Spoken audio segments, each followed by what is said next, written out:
Hello! Another day, another mini vlog. For today's video, samahan nyo lang kami dahil nga isa-celebrate natin graduation ni Love. Nag-celebrate pala kami ng maaga nito. At pala yung the day before the graduation niya kasi nga kailangan naming i-maximize yung araw kasi kailangan ko ring umuwi after nung graduation niya. As an international flight attendant, living and based in Doha, Qatar.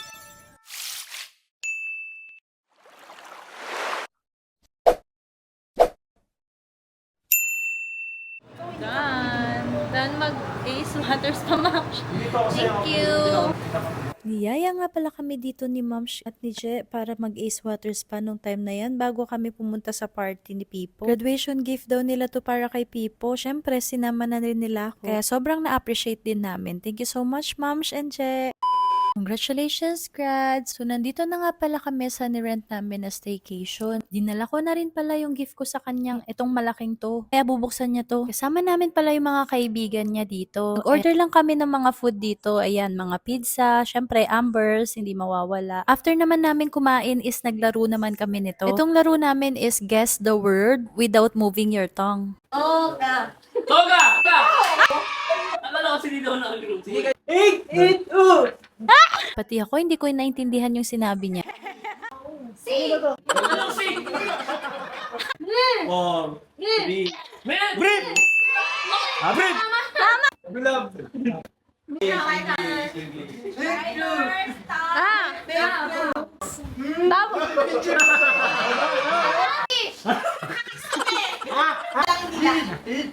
Leg!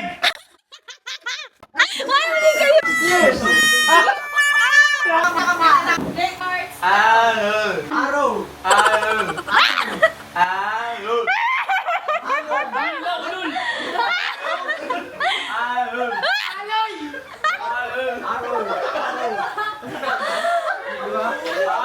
English ba? English?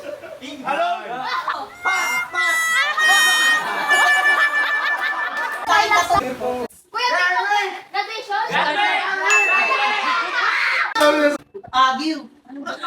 Language! Tagalog. Ano daw? Ano?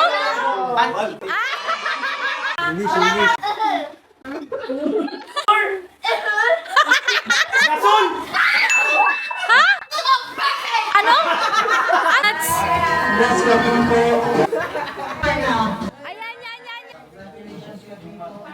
Time na pala para i-unbox yung regalo ko sa kanya. By the way, sobrang laki pala nitong regalo ko kasi nga alam ko magagamit niya talaga to para sa future niya. Para naman sumexy na siya. By the way, treadmill pala tong binili ko sa kanya. Gustong gusto niya talaga to para daw hindi na din daw siya mag-gym.